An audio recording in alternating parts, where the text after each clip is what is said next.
Livro Palácio Cova da Moura, a Casa dos Assuntos Europeus. Para iniciar a sessão, gostaríamos de convidar o Sr. Secretário-Geral do Ministério dos Negócios Estrangeiros, Embaixador Álvaro Mendonça e Moura, a tomar a palavra.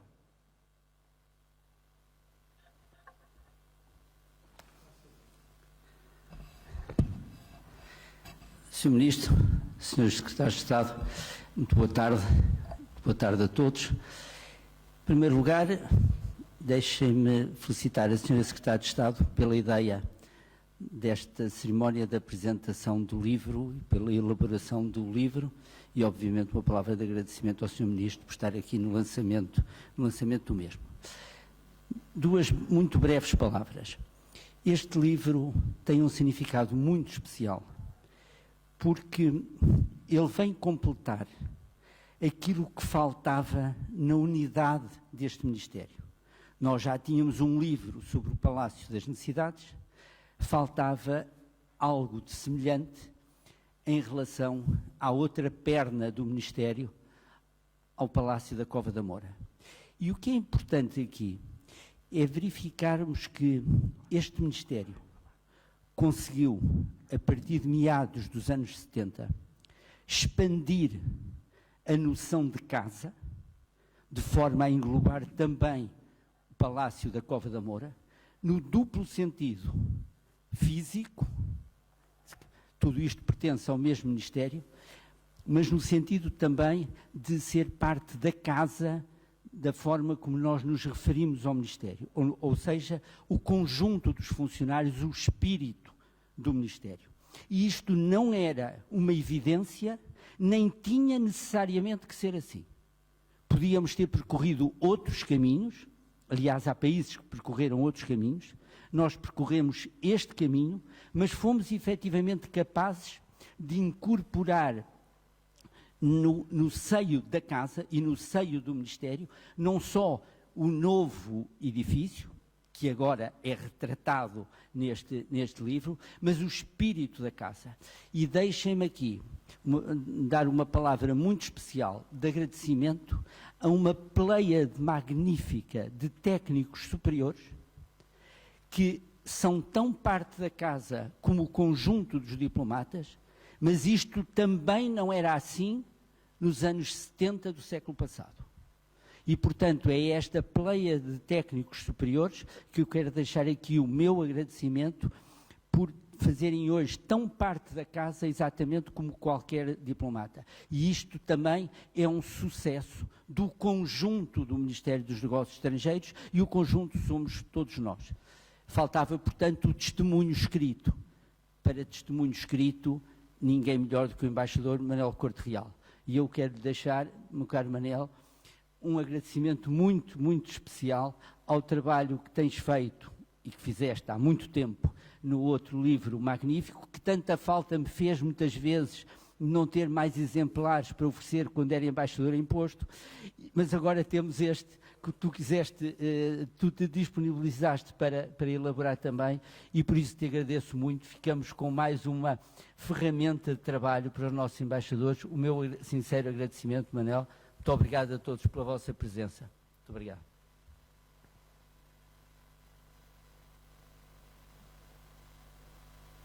Gostaríamos agora de convidar o Sr. Ministro de Estado e dos Negócios Estrangeiros, Professor Dr. Augusto Santos Silva, a tomar a palavra. Muito obrigado, muito boa tarde a todos, senhoras e senhores Secretários de Estado, os antigos Secretários de Estado, Sr. Secretário-Geral, Sr. Diretor-Geral, caros dirigentes, minhas senhoras e meus senhores. Eu posso exprimir aqui o ponto de vista do utente, não do inquilino, porque isso já o embaixador Rui Vinhas me roubou, mas do utente. E por isso mesmo, talvez esse ponto de vista seja útil, porque é exterior à casa, mas de alguém que tem todo o prazer em conhecendo a casa em todas as suas dimensões, incluindo a dimensão física da casa repartida por dois grandes edifícios, por vários edifícios, mas dois particularmente emblemáticos, este Palácio das Necessidades e o Palácio da Cova da Moura. E, portanto, como utente, também tenho que agradecer o texto e o que está por trás do texto, a investigação cuidada do embaixador Corte Real e as fotografias, que desta vez pertencem a vários fotógrafos, há também ao trabalho de arquivo, que resgata do arquivo imagens muito interessantes para compreender a história e a transformação do palácio. E queria também dizer que foi um prazer tanto maior, eu tive direito, espero que não tenha sido só privilégio, de receber o livro uns dias antes desta sessão, e por isso é que posso falar com este conhecimento de causa, de, através do livro, nós podermos recordar a evolução de uma casa que é duplamente emblemática para o Portugal de hoje, porque o Palácio da Cova da Moura foi a primeira instalação da Junta de Salvação Nacional e, portanto, é emblemático do ponto de vista da grande transição democrática portuguesa e com a sua utilização para os serviços da Secretaria de Estado dos Assuntos Europeus e da Direção-Geral dos Assuntos Europeus, tornou-se também uma casa emblemática da segunda grande transição, que consolidou a primeira, a integração europeia. E, portanto, renovando os agradecimentos, creio que temos hoje mais um instrumento para conhecer o que somos em todas as suas dimensões, e isso devemos-lo à iniciativa da Sra. Secretária de Estado, Ana Paula Zacarias, ao labor do Sr. Embaixador Manuel Corte Real e também ao trabalho de todos os colaboradores do Palácio da Cova da Moura, porque são as pessoas que trabalham, que fazem também a qualidade dos edifícios e das casas que habitam. Muito obrigado.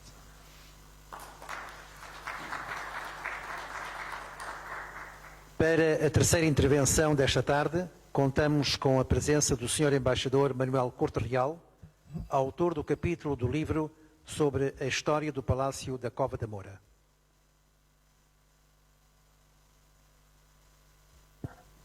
Senhor Ministro, Senhores Secretários de Estado, Senhor Secretário-Geral, muito obrigado pelas suas palavras e muito obrigado pelo apoio que me deu sempre ao longo dos anos, tanto no plano da amizade, como depois já no plano oficial como Secretário-Geral. Sem o seu apoio, eu acho que esta terceira versão do Palácio não teria tido execução. Muito obrigado. Devo dizer, quando a Sra. Secretária de Estado dos Assuntos Europeus me fez saber que gostaria que eu fizesse uma apresentação acerca da história do Palácio da Cova da Moura, no dia 9 de maio de 2019, Dia da Europa, Dia da Open House, em que seria celebrada a nossa pertença à União Europeia, poucas semanas antes desta data, devo dizer que fiquei hesitante. Embora aceitei com agrado o desafio. Mas comecei a pensar, mas afinal, que disparate, eu não sei nada desta casa, como é que eu, tão pouco tempo, vou conseguir descobrir qualquer coisa? Bom, sabia que tinha sido Ministro do Ministério da Defesa e residência da família Henrique, não sabia mais nada.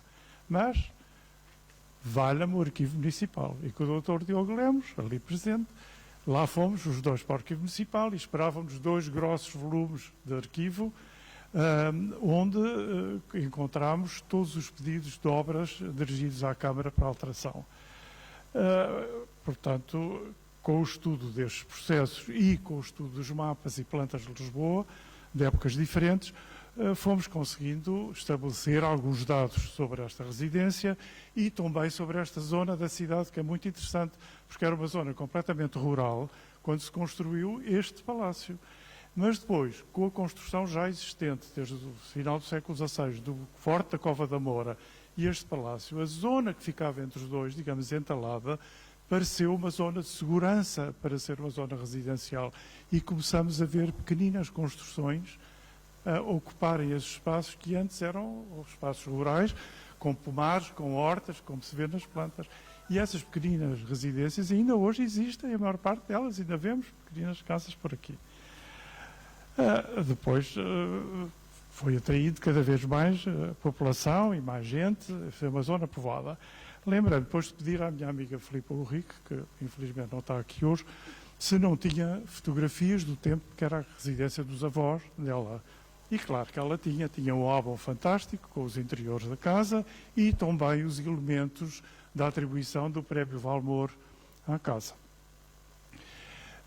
Tanto quanto podemos recuar, verificamos que se tratavam, de início, 2 edifícios justapostos, que beneficiavam de um pátio comum que os antecedia.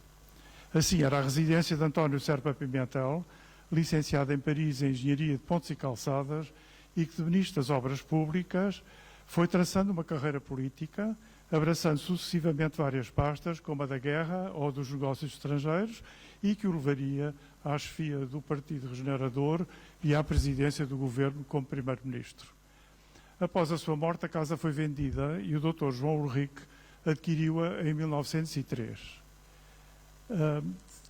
Há vários pedidos de obras de alterações, mas pequenas alterações, e, finalmente, em 1918, é apresentado à Câmara Municipal o grande projeto de obras que irão alterar completamente a fisionomia da casa.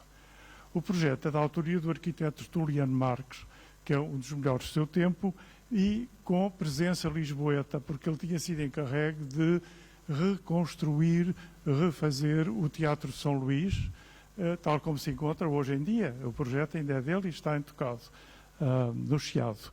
E, além disso, antes tinha feito outro projeto mais inovador do cinema Chiado Terrace, na mesma rua do São Luís. Era um edifício inovador na altura, com um destino especial para cinema, e que hoje, adaptado, é o Consulado-Geral do Brasil em Lisboa. Confesso que não vi dentro, não sei como é que adaptaram, mas apetece-me imenso bater à porta e pedir para me deixarem ver como é que está. Foi também o autor da casa da residência de verão de Alfredo da Silva, fundador da CUF, no Monte Estoril, mesmo ao lado do Hotel Mirage, vê-se bem, sobre a Estrada Marginal, num barroco exuberante e que hoje está a ser transformado em hotel. Para este projeto da Cova da Moura, o arquiteto inspira-se no Palácio Pombal, em Oeiras, e acrescentou ao edifício já existente 2 torreões de telhados a Carlos Martel, com os telhados inclinados que lhe dão muita dignidade. Uma vez finalizada a obra, é-lhe atribuído em 1921 o Prémio Valmor, por ser de uma arquitetura portuguesa das mais belas, nas palavras do diploma de atribuição do prémio. Foi uma exceção que não tornou, nem teve antecedentes, nem tornou-se repetida, porque o Prémio Valmor estimava-se a premiar a arquitetura nova, a arquitetura moderna, sobretudo se pensarmos nas casas, nos edifícios que existiram, por exemplo, na Avenida da República, ao Fontes Pereira de Melo, ainda há um ou outro espécimen, era esse género de arquitetura nova que era premiada pelo Prémio Valmor. E esta não. Era uma arquitetura de reconstituição, um pouco de pastiche, se quisermos, mas caracterizava a arquitetura tradicional portuguesa. E um dos mais valiosos contributos do arquiteto, que hoje ainda valorizam a casa, são os magníficos azulejos do século XVIII, alguns painéis da autoria de Oliveira Bernardes, que são típicas as cenas que descrevem, cenas de ar livre, cenas de convívio, de caçadas, de batalhas, tudo cenas que Oliveira Bernardes pintava. Mas também inclui azulejos do século XX, azulejos da fábrica Constância, que era aqui bem perto, com temas mais modernos. E alguns com evocação antiga, mas uma visão moderna, como é o célebre painel da Ocasião Fortuné, que não escapou à Sra. Secretária de Estado para ser um pronúncio do que será esta presidência, que todos fazemos, desejo que assim seja. Mas nos mostrou muita imaginação, o arquiteto, e recorreu muitas vezes a recursos arquitetónicos, como por exemplo fazendo salas com 2 pisos, como era a biblioteca, para poder encaixar os painéis de azulejo. Hoje em dia a biblioteca está dividida e já não se percebe muito bem, mas realmente era muito bonita. Não querendo alongar com mais detalhes, direi apenas que a casa foi adquirida pelo Ministério da Guerra em 1935 para nela instalar o Conselho Superior da Defesa Nacional, e em 1961 é o Ministério da Defesa que a ocupa e que encarrega o arquiteto Marciano Rodrigues de proceder às maiores transformações que a casa sofreu. Ou seja, a eliminação dos 2 torreões que a caracterizavam e o acrescento de um 3º piso todo em torno da casa. A partir de 25 de abril de 74, o Palácio passou a ser a sede da Junta de Salvação Nacional. E a fotografia dos membros da Junta, diante da lareira da antiga sala de jantar, difundida nesse dia e nos dias seguintes pelos meios de comunicação, pode-se dizer que deu volta ao mundo. Eu próprio, posto no estrangeiro, vi o impacto daquela fotografia E comecei a dizer, mas eu não conheço isto, mas onde é que será? Isto, mas claro, Cova do Moura. Mas foi uma fotografia célebre que ainda hoje é, não há dúvida. Em 1992, com a aproximação da primeira presidência portuguesa da União Europeia, e sendo necessário encontrar um edifício com espaço suficiente para os novos serviços funcionarem, surgiu a hipótese de utilizar este palácio, então praticamente desocupado.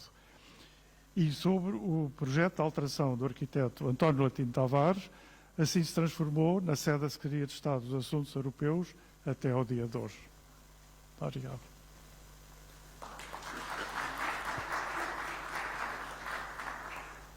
Para a quarta intervenção, depois de ouvirmos a história da Casa, gostaríamos de convidar o Sr. Diretor-Geral dos Assuntos Europeus, Embaixador Rui Vinhas, a falar-nos sobre o trabalho aqui desenvolvido ao longo das últimas décadas. Isso parece-me muito ambicioso. Boa tarde a todos, Sr. Ministro, Srs. Secretários de Estado, Sr. Secretário-Geral. Eu queria, enfim, fazer aqui, sobretudo, três notas. Eu gostaria de fazer aqui, sobretudo, três notas. A primeira, saudar a iniciativa, mais uma vez. Foi uma grande ideia da Sra. Secretária de Estado dos Assuntos Europeus e isto fecha um círculo depois da obra do Palácio das Necessidades, com a marca da mesma pessoa, Embaixador Corte Real, e permite não só fazer a história largamente desconhecida deste palácio, mas contribui também para a memória institucional num tempo em que tanto precisamos de fortalecer as instituições. Em segundo lugar, esta ideia é também uma boa ideia porque coincide intencionalmente com o início da presidência portuguesa da União Europeia, a quarta. Tal como as anteriores três, 92, 2000 e 2007, a Casa dos Assuntos Europeus do Ministério dos Estrangeiros prepara largamente e conduz também, em parte, as diferentes presidências. Numa nota muito rápida, quer dizer, nós conseguimos, nas anteriores três presidências, conduzi-las impecavelmente. Na primeira, com uma preocupação, sobretudo, de demonstrar que éramos capazes e fomos. Na segunda e terceira, também vivendo tempos de grande otimismo na Europa e também no plano nacional, ousámos deixar uma marca e aventurámos a ampliar as fronteiras geográficas e em termos de conteúdo do ponto de vista das relações externas da União Europeia, com cimeiras com a África, com a Índia, com a África do Sul, com o Brasil, mas também deixando novos textos constitucionais da União Europeia, o Tratado de Lisboa, deixámos também o Tratado de Nice encaminhado na presidência de 2000, ou a Estratégia de Lisboa, que é também foi também uma nota de grande ambição que nós introduzimos e deixámos uma marca na presidência de 2000, que era, no fundo, um modelo para tornar a Europa, num período de 10 anos, o polo mais competitivo do mundo. Isto é um bocadinho, voltamos outra vez esta presidência que agora vamos começar, eu tenho dito isto várias vezes, é completamente diferente de todas as outras, no sentido, não vale a pena usar uma grelha de comparação, porque escapa completamente, estamos noutro planeta. Desde logo porque há uma pandemia, nunca fizemos nenhuma presidência numa pandemia e isso altera completamente as circunstâncias. Mas também a Europa é completamente diferente, quer dizer, as grandes crises económica e financeira de 2008, 2014, a crise migratória, a saída de um Estado-membro, 6 alargamentos depois, até agora só conhecíamos esse movimento de entrada, e vamos pela primeira vez assumir uma presidência com menos um país. Todos estes aspectos e muitos outros, quer dizer, os ventos populistas, nacionalistas, proteccionistas que sopram na Europa e no mundo, ou até tensões sobre o que é hoje, o que é a ordem liberal estabelecida há décadas, tornam esta presidência bastante especial e em condições bastante diferentes das anteriores. O que não quer dizer nenhuma visão pessimista sobre o trabalho que temos pela frente, porque esta Europa, como eu refiro, aliás, no artigo desse livro, oscila sempre pendularmente entre o ever fragile e o ever closer, quer dizer, se há alguns destes elementos que eu descrevi que dão uma ideia de alguma fragilidade do projeto, o projeto é hoje também muito mais aprofundou-se muito em relação a 2007, na União Económica Monetária, em várias áreas que não existiam, climática, digital e muitas outras. A própria resposta financeira, económico-financeira que dá à presente crise é completamente revolucionária no sentido em que mistura subsídios com empréstimos, o embrião de uma emissão de uma dívida comum. Se juntarmos isto aos mecanismos de governação, estamos na fronteira de uma política orçamental comum. Ora, isto é bastante revolucionário e também significa que há um processo contínuo de integração, apesar da turbulência que vivemos. E, portanto, é esta a presidência que nos preparamos para fazer. Eu não referi o Tratado de Lisboa, que também altera muito as condições de operação de uma presidência face a 2007, desde logo na área externa, onde nós tivemos sempre uma presença forte. Mas para além destes aspectos que eu referi, portanto, a Europa tem esta ambição de liderar as agendas climática, digital, de se renovar do ponto de vista industrial, de reforçar aquilo que é a sua dimensão social, tendo em vista com isso não só mitigar o impacto da presente crise, mas também ganhar o futuro face às duas grandes transições, climática e digital, e o impacto que terão nas nossas sociedades, nas nossas economias e no nosso mercado de trabalho. E, portanto, esta é a presidência que nós vamos enfrentar, com muitos desafios. O nosso programa está muito alinhado com estas grandes questões e portanto, resta-nos o trabalho. A terceira nota que eu queria aqui deixar é a nota do inquilino, nome que eu dei ao artigo que escrevi nesse livro e que basicamente pretende não só homenagear todos os que foram inquilinos naquela Casa dos Assuntos Europeus, 13 secretários de Estado, mas sobretudo 15 diretores-gerais dos Assuntos Europeus. E com isso sublinhar essa homenagem, mas também, metaforicamente, o facto de quem vive naquele palácio fantástico e bonito, como se pode ver pelas fotografias, e beneficia do fantástico laboratório que é em termos laborais, misturando jovens com experiência, diplomatas com técnicos, mais mulheres do que homens, isso é verdade, mas numa tarefa incessante e interminável de coordenação com vista à definição das posições nacionais em matéria europeia, paga uma renda, paga um preço por essas ótimas condições, que é, obviamente, manter a qualidade do trabalho, manter a fasquia, que é muito elevada face a estes antecessores, todos estes diretores-gerais e todos estes secretários de Estado que nos antecederam. E, portanto, é esse o desafio que temos agora neste semestre e que, como disse no final do meu artigo, tentaremos, palavra de inquilino, estar à altura desse desafio. Muito obrigado.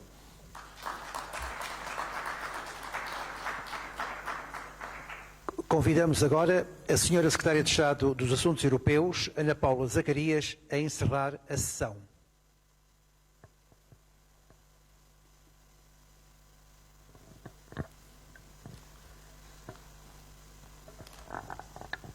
Bem, as coisas importantes já foram ditas, portanto agora ficam os faits divers.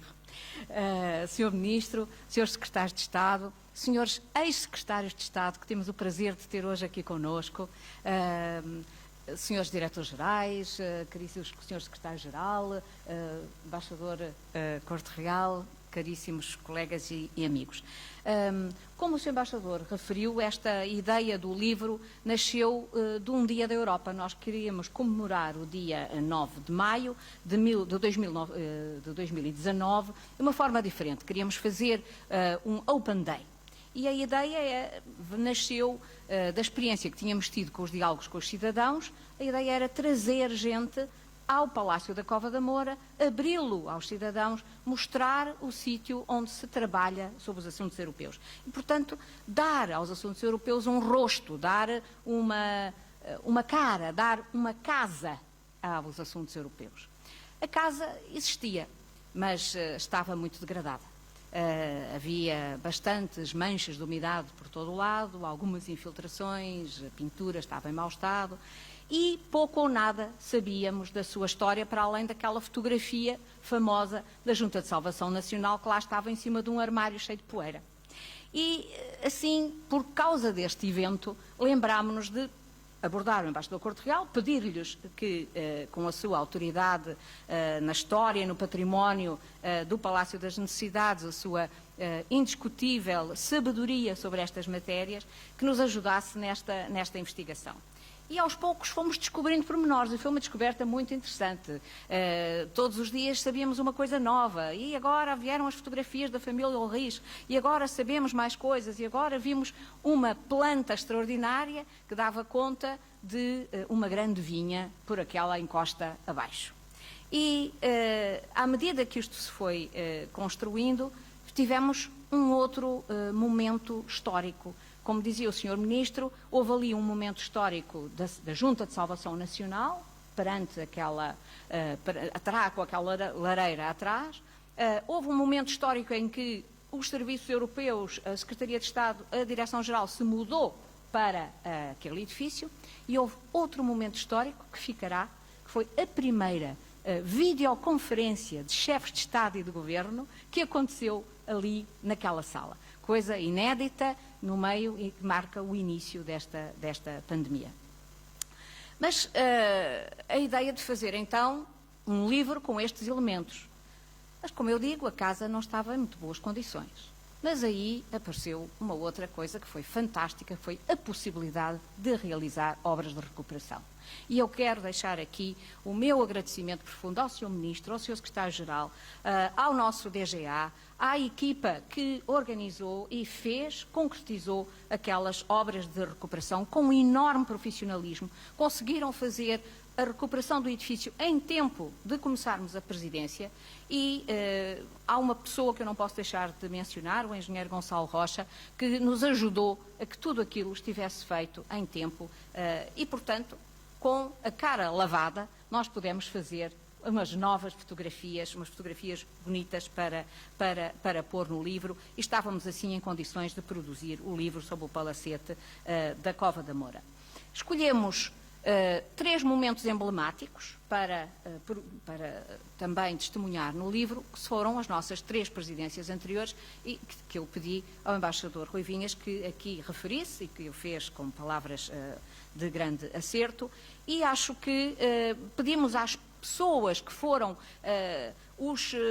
que estiveram em primeira pessoa na coordenação dessas presidências que fizessem os artigos, e eu acho que o resultado ficou muito feliz. Conseguimos um livro que faz a ponte entre o passado das nossas 3 presidências e a atual presidência que agora se inicia. Fizemos-lo nesta ideia de que aquela é verdadeiramente a casa dos assuntos europeus. O nosso diretor-geral já tinha inaugurado uma galeria com os retratos dos antigos diretores-gerais. Nós inauguramos hoje, ou pusemos hoje sem fazer grande inauguração, mas gostaria de convidar os senhores ex-secretários de Estado que aqui estão para poderem visitar. Na emblemática sala da CIAI Política e da CIAI Técnica, pusemos todos os retratos dos 12 secretários de Estado dos Assuntos Europeus que me antecederam. Eu espero que este número 13 seja uma inefável vontade divina de grande sorte. E, portanto, gostaria de vos convidar a passar por lá, e esperemos que esta nossa bela Europa montada no seu touro branco nos leve a conseguir levar em frente este projeto europeu, desta construção de uma Europa que queremos solar, capaz de navegar em águas que não são muito calmas e que nos levem para a frente, conseguindo, mais uma vez, como a Europa sempre tem feito ao longo de 70 anos de vida, cada vez conseguir enfrentar as crises e encontrar caminhos novos. O embaixador Corte Real falava dos azulejos da L'Occasion Fortunée. Esperemos mesmo que esta seja a L'Occasion Fortunée, que nos permita estar à altura do lema da nossa presidência: tempo de agir por uma recuperação justa, verde e digital. Agora, os livros serão oferecidos às nossas embaixadas, serão oferecidos durante a presidência portuguesa. A exposição que fizemos com alguns dos elementos que retirámos do livro estará patente no Palácio, no átrio, no claustro do Palácio das Necessidades, depois no CCB e depois provavelmente também no edifício da Cova da Moura, voltando assim à Casa dos Assuntos Europeus. Termino com uma nota de agradecimento a todos aqueles que ajudaram a produzir este livro, os autores, em primeira linha, os fotógrafos, os tradutores, os revisores do texto, as editoras que fizeram o livro e que produziram uma obra que eu acho que ficou de grande bom gosto. Uma palavra, finalmente, para agradecer à minha equipa e, sobretudo, ao Diogo Lemos, que foi o coordenador deste projeto. Muito obrigada ao Embaixador Corte Real por todo o seu trabalho, por todo o seu empenho neste projeto. Um obrigado ao Sr. Secretário-Geral, que desde logo acedeu a que se fizesse aqui este projeto também, complementando o projeto de Palácio das Necessidades. E um obrigado ao Sr. Ministro, que nos permitiu ter, sobretudo, uma casa de cara lavada. Muito obrigada.